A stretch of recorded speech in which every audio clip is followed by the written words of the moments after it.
Bugungi videoda men sizlarga odamlar ishonib kelgan, ammo mavjud bo'lmagan 3 ta mavjudot haqida aytib beraman.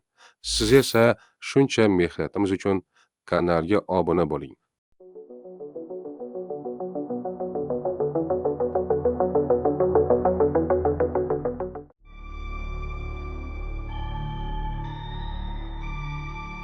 Qadim zamonlardan beri insoniyat tabiatdagi sirlarini tushunishga harakat qilgan.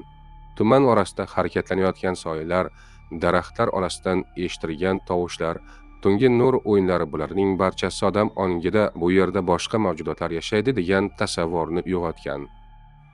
Shunday qilib, elflar haqidagi g'oyalar paydo bo'lgan. Elflar afsonaviy mavjudotlar sifatida Skandinav va Kelt madaniyatlarida shakllangan. Skandinaviyada ular ilfar deb atalgan, osmon nuri va yer kuchining timsoli bo'lgan. Keltlar esa ularni fae deb atagan nozik, sezilmas, ammo tabiat bilan bog'langan ruhlar sifatida tasvirlagan. Ularning dunyosi inson dunyosidan ajratilgan, lekin ayrim joylarda, tumanli vodiylarda, toshli tepaklarda bir-biriga yaqinlashadi degan ishonch mavjud bo'lgan. Tarixiy manbalar, masalan, Edda asarlari va Kelt rivoyatlari elflar haqida ko'plab hikoyalar keltiradi. Ammo bu manbalarning barchasi afsonaviy xarakterda, hech biri ularning real mavjudligini isbotlamaydi. Arxeologik tadqiqotlarda ham elflar yashagan joy deb atalgan hududlarda hech qanday dalil topilmagan. Qadimgi qabristonlar, tosh yodgorliklar, o'rmon chuqurliklari hammasi o'rganilgan, ammo biror biologik yoki antropologik izi aniqlanmagan. Inson ruhiyatiga murojaat qilsak, elflar tushunchasining psixologik ildizlari ko'rinadi.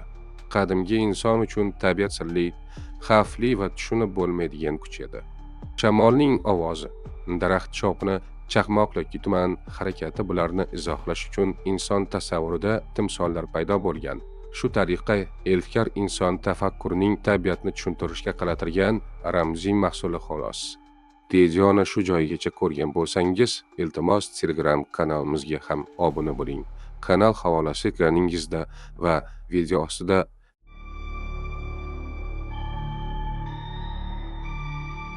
Insoniyat tarixida ajdarlar timsoli deyarli barcha sivilizatsiyalarda uchraydi. Xitoyda, Yevropada, O'rta Osiyoda, hatto Janubiy Amerikadagi qadimiy madaniyatlarda ham ular haqida hikoyalar mavjud. Bu umumiylik shuni ko'rsatadiki, ajdarlar g'oyasi bir xalqdan boshqasiga ko'chmagan, u insoniyat tafakkurining o'zida paydo bo'lgan. Ajdarning paydo bo'lishi asosan noto'g'ri talqin natijasidir. Qadimgi odamlar dinozavr, mamont yoki yirik sudralib yuruvchilarning suyaklarini topganida bu qoldiqlarni o'z bilim darajasi asosida izohlashga uringan. Ular bu suyaklarni ko'rib, bu ulkan yirtqich olov purkadigan jonivor bo'lgan degan xulosaga kelgan. Shu tariqa ajdar obrazi afsonalashgan.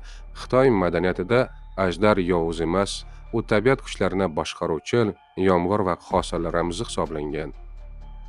Xitoyliklar uchun ajdar osmonga ko'tariluvchi suv ruhi, hayot manbai, hukmdor qudratining ramzi. Shu sababli ularning tasvirlarida ajdarlar doimo oqim, to'lqin va bulutlar orasida uchadi. Olov emas, suv bilan bog'liq. Yevropa madaniyatida esa ajdarlar ko'pincha yovuzlik va vayronagarchilik ramzi sifatida gavdalanadi. Bu tabiatdan qo'rquv va noma'lum kuchlarga nisbatan inson ongining himoya reaksiyasi. Qadimda yong'inlar, vulqon otilishlari yoki momaqaldiroq kabi tabiiy hodisalar ajdar nafasdan chiqqan olov deb talqin qilingan, hech bir biologik yoki ilmiy dalil ajdarlarning mavjudligini tasdiqlamaydi. Qanotli, olov purkaydigan hayvonning yashab qolishi fiziologik jihatdan imkonsiz. Olov hosil qiluvchi mexanizm, ichki haroratni muvozanatda ishlovchi tizim, havo bosimi va energiya sarfi bularning barchasi biologik chegaralarga zid. Genetik va evolyutsion izlar ham mavjud emas. Hech bir fosil, DNK qoldirdi yoki o'tish davri namunasi ajdarlar bilan bog'liq emas.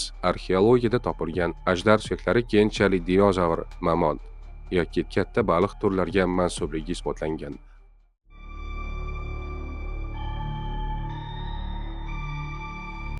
Qadimiy dunyo elatlarining deyarli barchasi yakkashoxli ot haqida eshitgan. Yunon tarixchilari ularni Hindistonning g'aroyib hayvoni sifatida tasvirlagan. Aramiklar esa ularni afsonaviy qudrat va poklik ramzi deb bilgan. Hatto ayrim Hind manbalarida ham bir shoxli mavjudot haqida yozuvlar uchraydi. Asrlar davomida bu obraz inson ongida o'zgarmay, poklik va sadoqat timsoliga aylangan. Ammo bu mavjudot haqidagi tasavvurlar tarixiy chalkashliklardan kelib chiqqan. Qadimiy sayohatchilar va yozuvchilar Hindiston yoki Markaziy Osiyoda yashovchi karkadonlarni, ba'zan esa oriq deb ataluvchi yovvoyi echkilarni ko'rgan. Ularning yon tomondan qaralganda bitta shoxdek ko'rinadigan bosh tuzilish odamlar ongida yakka shoxli ot tasavvurini yaratgan. Natijada bu kuzatuvlar rivoyat shaklida yoyilib, keyinchalik afsonaga aylangan. Biologik jihatdan esa bunday hayvonning mavjud bo'lishi deyarli imkonsiz. Bitta markaziy shoxning bosh suyagiga simmetrik joylashuv tabiiy evolyutsiya qonunlariga zid. Shox o'sish markazlari odatda juft holatda joylashadi. Ularning simmetrik o'sishi muvozanatni saqlaydi. Bitta markaziy shox esa suyak tizimida deformatsiyani keltirib chiqaradi va hayvonning yashab qolish imkoniyatini pasaytiradi.